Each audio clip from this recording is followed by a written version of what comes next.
Welcome to the G.A.B. This is G.A.B. They should have never gave you platform. Yeah, the G.A.B. is back. Yeah, we in a new year, 2024. We in a new year, and the G.A.B. is back for y'all. What's good with y'all out there? This is another episode of the G.A.B. I'm your lovely or hated host, Kamal, aka the Black Seinfeld, aka Magic X. And since I got the best audience out there, what should the best audience be doing right now? Well, what y'all waiting for? Let's get it! Oh, y'all waiting for me. Here we go. Yeah. Alright. And look at y'all, if they watching, at least they learning. And I appreciate all y'all. From the ugly to the beautiful and to the in-betweeners. Alright? Now, for my tubers, YouTube been around since 2005. I don't need to tell y'all what to do to get the video or the channel booming.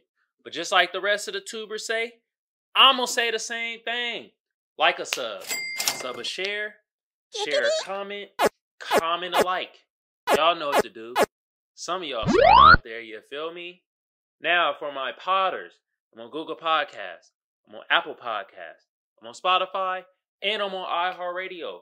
Across all those platforms. All you gotta do is type in the G.A.B. or Kamal Johnson Network. And bam! I pop right up. Alright? Also like to thank my lovely sponsor, First Place Losers. The link to the shop gonna be in the description below. Y'all go check out the fire-ass garments made out of 100% Egyptian cotton. I guarantee it boosts your sex appeal up by, let's say, 12%. And look here. If it look good on me, it's gonna look magnificent on y'all. Alright? Now, with that being said, let's hop right into the topic. And today's topic, I gotta talk about, look, man, the black actors in Hollywood, the debacle. I might talk about this a couple more times. Because there's other angles and other stuff that goes on that I want to deep dive more into it. Such as, like, black British actors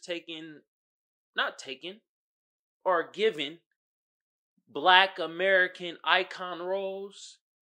Like, we gonna lightly tap into that, you feel me? I got a video clip where Samuel L. Jackson kind of touches into that, you feel me?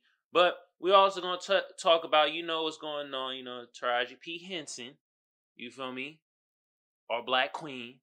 She's out there talking about how little pay she gets from her movies compared to other white counterpart actors. Hell, some of the black actors kind of is like, man, you feel me? We good. What you talking about? Like, and that's what I'm gonna talk about a little bit more also today, and also deep dive into, like, there's other black actors or black actresses, whatever you want to call them, such as like Oprah, Tyler Perry, things in that nature, where they're not really, you know, complaining about the pay because, you feel me, they come at it from a different angle. They become executive producers. They kind of, you know, do their own films. They put the money up for their own films and stuff, have their own production companies, such as, you know, also like I said in one of my other videos on Shameless Plug right now, the Sears Glare. You feel me? Y'all go tap into that. But, well, also like 50 Cent, where he executive produces on shows and things of that nature. So, you know what I mean? They put up the money to be the boss. You feel me? That could be another angle that might help out black American actors out there. Get they right just due. If you're the executive producer on it, you feel me? But, I do have a couple clips that I want to play for y'all. And also, like, one person we gotta shout out is Monique.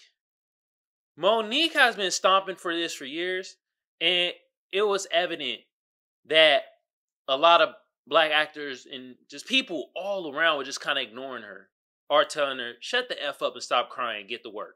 That was more the sentiment. And I have a clip where it's Monique and actually Steve Harvey. They kind of having a back and forth about a certain thing. I'm going to play that clip too, alright? And it also kind of exposed Steve Harvey a little bit and kind of was like, bro, what are you doing, bro? What, really? What are you saying? And I'm gonna play these clips, okay? So, first clip I do want to play, you feel me, is I want to play the Samuel L. Jackson clip, okay?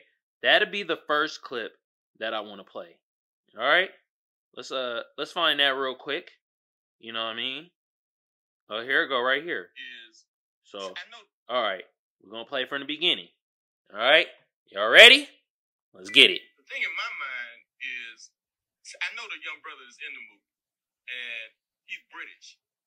So, there are a lot of black British actors that work all the time. All the time. So, I tend to wonder, what would that movie have been with an American brother who really understands that in a way? Because, I mean, Daniel grew up in a country where, they've been interracial dating for 100 years, Britain's only about like 8 real white people. So, what would a brother from America have made of that role? And I'm sure the director helped. And, some things are universal, but everything ain't. That's right. Which is one of the things about Selma and some other things. Like, well, there's some brothers from America that could have been in that movie that would have had a different idea about how that worked. The thing in my mind is... So, to give y'all clarification, basically what Samuel L. Jackson is talking about, he's talking about the movie Get Out. And would have been a different impact if a black American actor would have played that role. That Daniel man, what the hell's his last name? I'll be getting Berber last name mixed up. Hold on. Let me get the correct last name, you feel me? Cause bruh's an amazing actor too, but there's a thing when it comes to like certain storylines that are fit for black American people, and black British actors get these roles, and it makes you wonder, like, what if, key example, Franklin from Snowfall. You feel me? You know what I mean? Bruh killed the role. You feel me? Let me get these names first of all. Daniel Kaluuya. That's what, Kaluuya! You feel me? He killed the role and Get Out, but that storyline, what would have it been like if a black American actor would have acted that? You feel me? That authenticity. You feel me? Like, and also, damn, what is bruh name from Snowfall? I can't think of bruh name.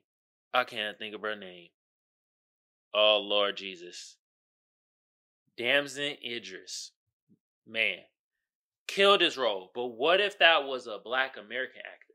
And Samuel L. Jackson is basically saying there are black American actors out there that could have took these roles. So I just want to brush over that because, like I said, the title of this is Black Actors in Hollywood Debacle. So there's a couple of debacles that's going on when it comes to black actors in Hollywood. This is one of them. I just want to touch base with this. Now, I might deep dive into this story or topic another time, and we're going to really get to the nitty gritty of it. But I just want to brush over it and kind of give you these different debacles that black actors in Hollywood are having. And that's one of them. Another one that I mentioned earlier, you know what I mean? And with Taraji P. Henson was talking about it. Monique was talking about it. Viola Davis, she talked about it. And she also mentioned, like, well, if I'm the Meryl Streep of this shit, well, pay me like the Meryl Streep, or however you say her name. You feel me? So, it comes into that where also black actors tend to get paid less for certain roles, even if their accolades and their resume is outstanding, astronomical. You feel me? So, but then you see there's both sides of the party. Because like I mentioned, Oprah, you feel me? Tyler Perry, 50 Cent. They don't have these gripes about not getting paid enough or not enough money because they become owners of the film, or they be executive producers, or they had their own production company within the film.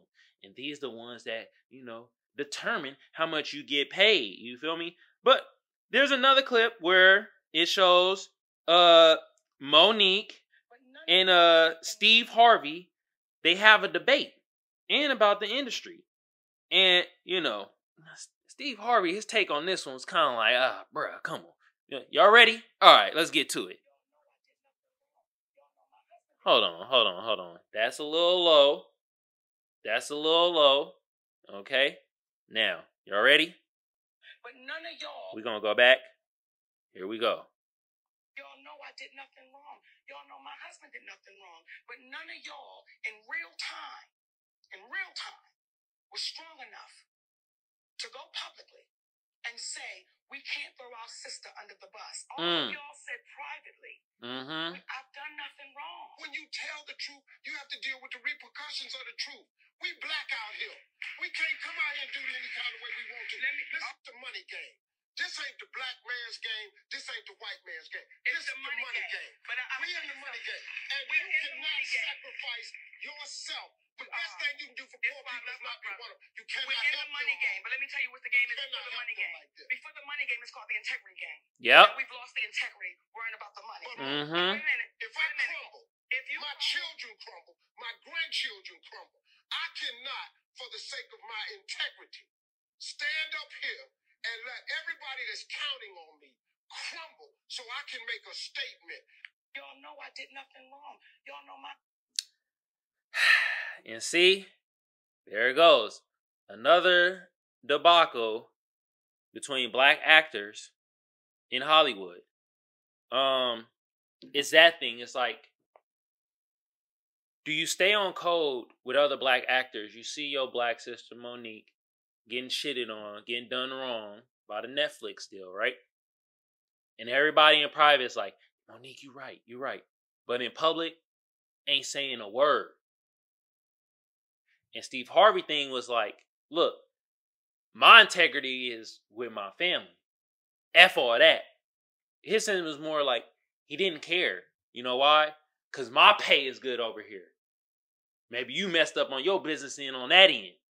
And it's like, that's a fight within itself, because it's like, Monique has a great point. Integrity within just your black people collectively. Okay? And it's like, at the end of the day, it's like the black person that, right? That be like, man, racism don't really affect me. It ain't out here like that, bruh. It's y'all tripping. Then something racist happened to them, and then they come back and be like, bruh, what the hell? Bruh, y'all got my back though, right? Y'all got my back though, right? Huh? Yeah. I mean, damn. You be like, bruh, weren't you the one that's like, you know what I mean? And that's kind of like, in a sense, Steve Harvey kind of sentiment, where it's like, bro, if you start getting effed over with the money and stuff like that, bro, you gonna be in Monique's shoes and you gonna be like, yo, my black brothers and sisters, come out here and help me out, goddammit. Right? So, I'm gonna be more on Monique's side, because integrity always wins at the end of the day. You feel me? And Steve Harvey, you were pretty wrong with this one, brother. You was pretty wrong with this one, bro. Because it's like, bro, I get it, but you could still feed your family and stuff like that, and you don't have to be demonstrative of standing up with Monique. like, you feel me? Like, and that's the thing. That's another debacle. You see how many debacles I got of black actors in Hollywood? I just named like 3. God damn. It's way more, but there was the 3 prominent that's coming out right now that we hearing and stuff like that. And it's like, bruh, god damn. Can we like seriously, the only solution I really see for this is you gotta start owning your own production companies and produce your own films and shows. It's the only way I see it, though. The only way. Now, it might hurt in the beginning. That upfront cost might, you know what I mean? But that back end gonna be back ended. Pause if applicable. But yeah. I just wanted to touch on this and touch on a couple things in Hollywood with black actors, the debacles that they're going through and stuff like that. With some of these the things that I talk about, I'm gonna deep dive into some of these topics a little more down the line. I would actually like to have like a actor or something come on like one of my shows so we could really deep dive and talk about it though. But I really wanted to kind of talk about this because this was on my mind and this was on my brain. You feel me? And this has been kind of a hot topic in the strizzies. In the digital strizzies. You feel me? Alright. Y'all know what segment we about to get into, okay? We about to get into the SAS segment, alright? And look, I gotta talk about this movie right here, and god damn it, Tubi, y'all did it. Y'all had a good movie on there. Actually, let me stop disrespecting Tubi. Tubi, y'all be having some good movies on there. I know y'all have some atrocious ass movies, but Tubi, this was a good one. Deja Vu. Yeah. Y'all, I know some of y'all is like, what? Deja Vu? What? And then you say the same thing again. This movie on Tubi, right here. Deja Vu. You like, god damn, you said that already. That's my point. It's Deja Vu. It already happened. Okay? This came out in 2006. Thriller action. It has Denzel Washington. Oh yeah, you know I give y'all the cast and then the stats. And then I go into the plot. And so, it had Denzel Washington, and he was Agent Doug. And it had Paula Patton. She was Claire Kochevere. And then they had the bad guy, Jim Savizizia. He played Carol Osterstadit. Alright? And I mean, I'm gonna be honest with y'all. The other actors, I could not remember who they were. Jesus Christ. I just remembered them. I was, for the life of me, I'm like, man, who else was in this? I'm like, and I was just like, it was Denzel, Paula Patton, and Jim. Nah, they killed their roles. And Jim was literally killing shit, literally.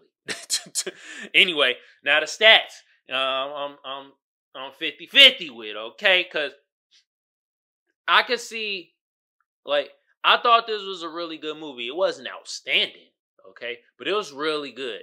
I give it that 7 to 8 range, all right? And so IMDb gave it a 7.1, and the people gave it a 77%. So frick y'all, all right? I understand. I'm right there with y'all.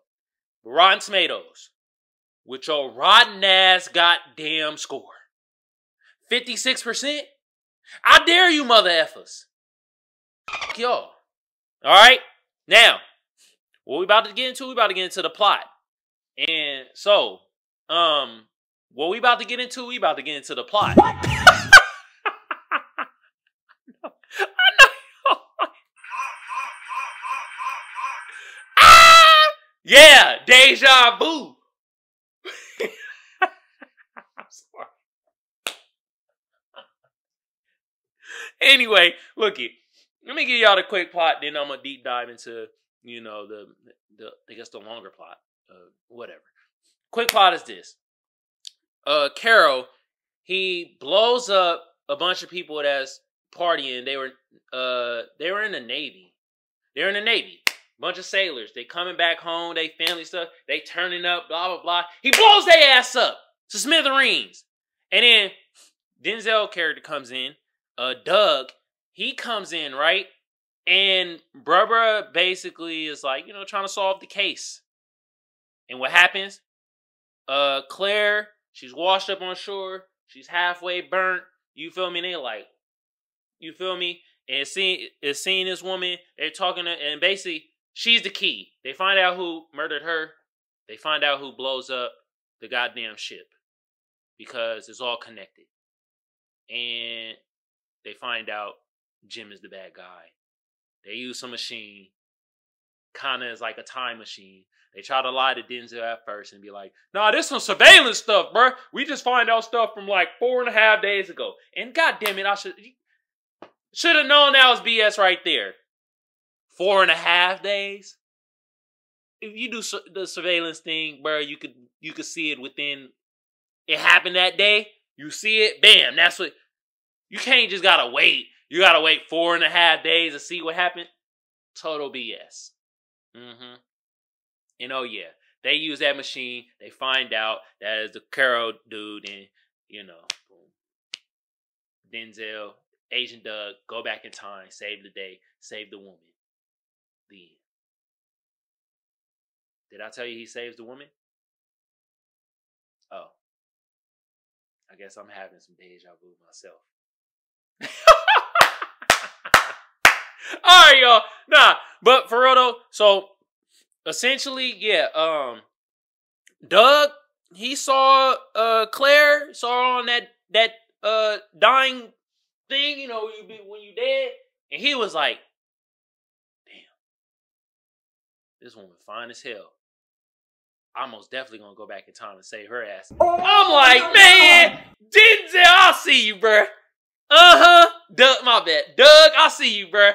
He was like, I'll be damn, I'm about to go back in time and save this woman. And so when he meet up with the people that got this time machine or whatever, and Jim is actually also in jail, so that he's going and talking to him, and Jim is basically giving him all this thing like, this pure destiny, bruh.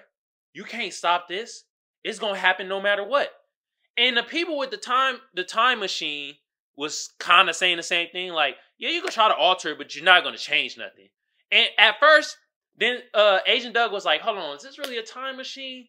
I think you mother effers is lying. So he had this laser thing, and he pointed at him, and Claire saw it.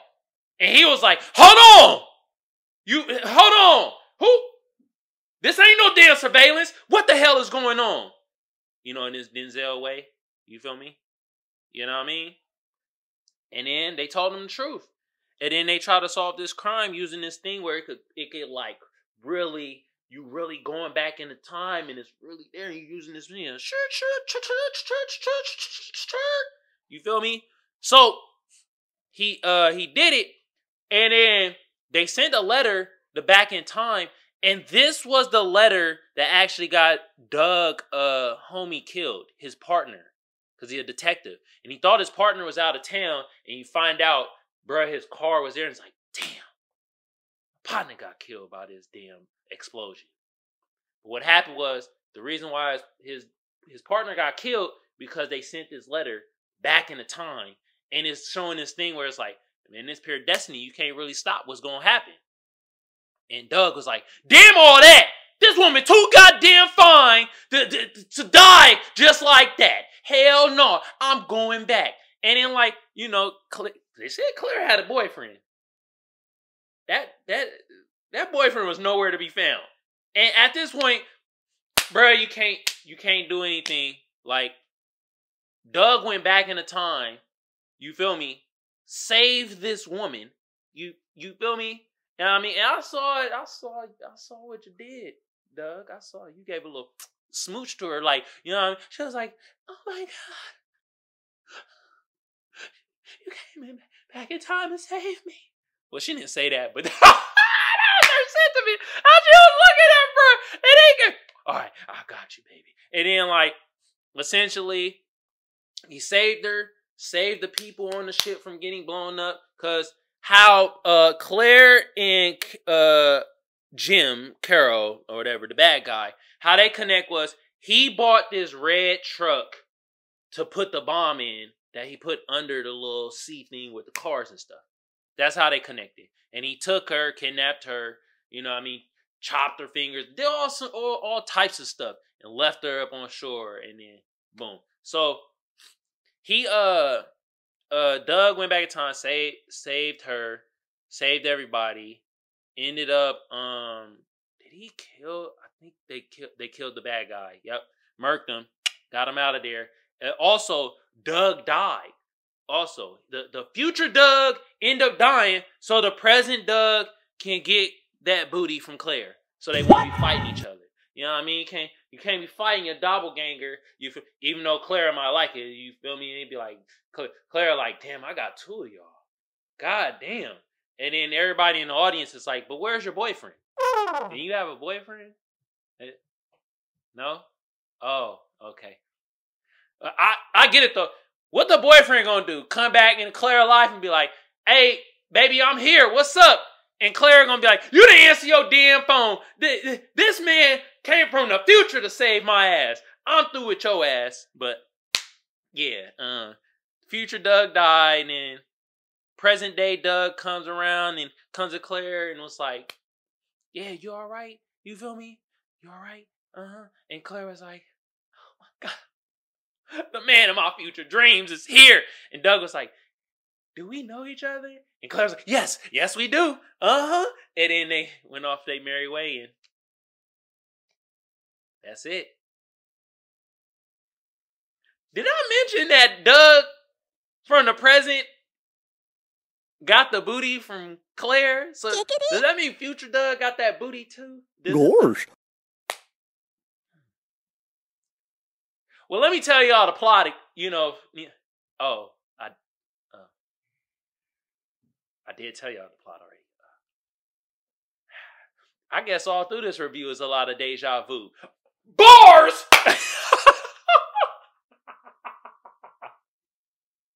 I'm sorry. All right, let me stop.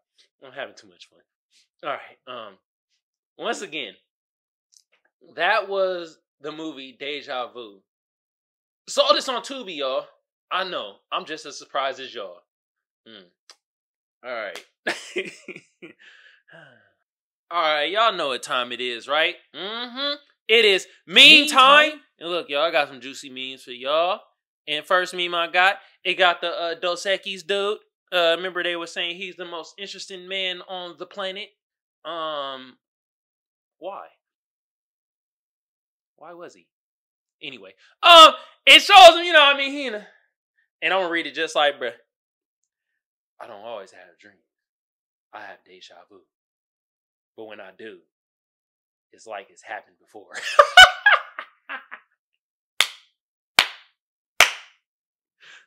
I don't always have dreams. I have deja vu. But when I do, it's like it's happened before. Yeah, you see how I do it? Damn! I know people confused, like, wait a minute, didn't he just say? Y'all know what deja vu is? Y'all look. All right. Me right here.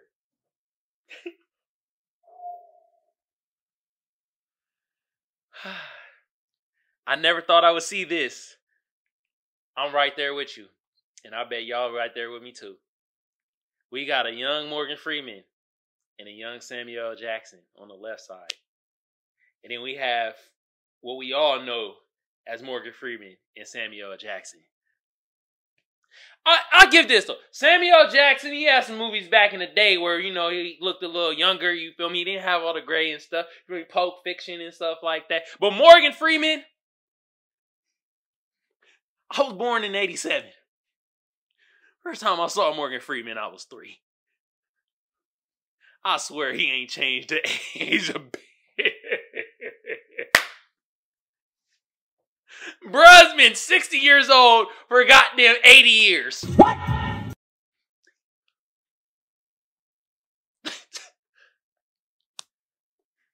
All right. All right, y'all. And it got Forrest Gump. Remember Forrest Gump looking?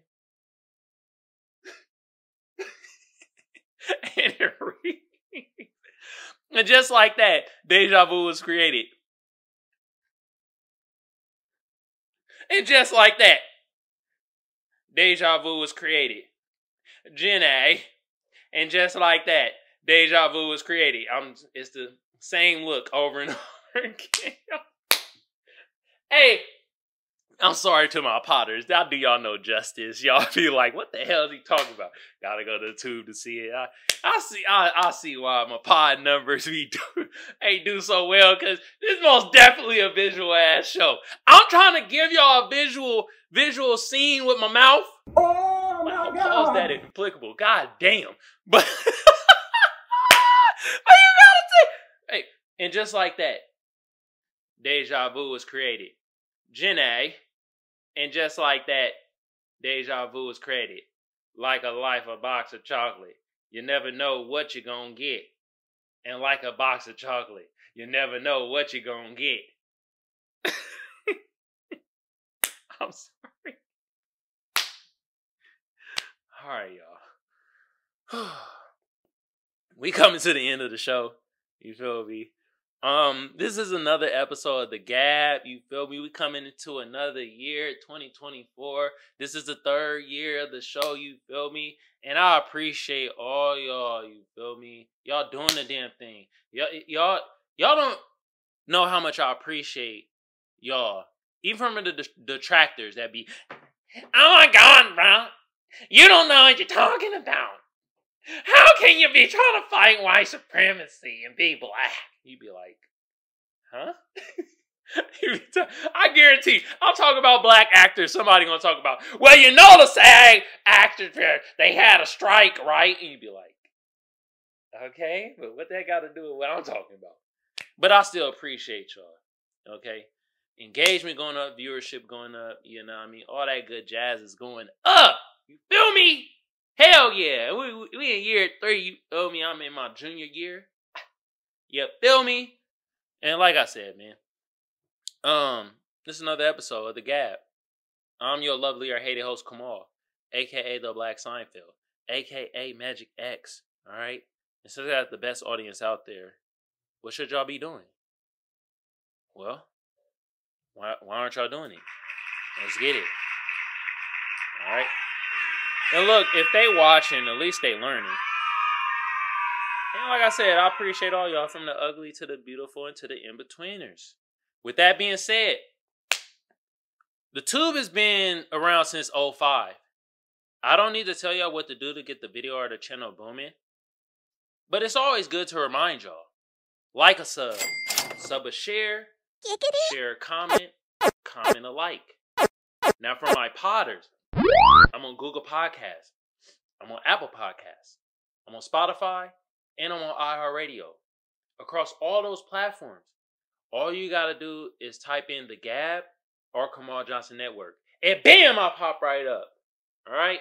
Also like to thank my lovely sponsor, First Place Losers. The link to the shop gonna be in the description below. Y'all go check out the fire-ass garments made out of 100% Egyptian cotton. I guarantee it'll boost your sex appeal up by, let's say, 44%. And look here, if it look good on me, it's going to look magnificent on y'all, all right? Now, with that being said, y'all have a good day, good evening, good whenever it is y'all consuming this content.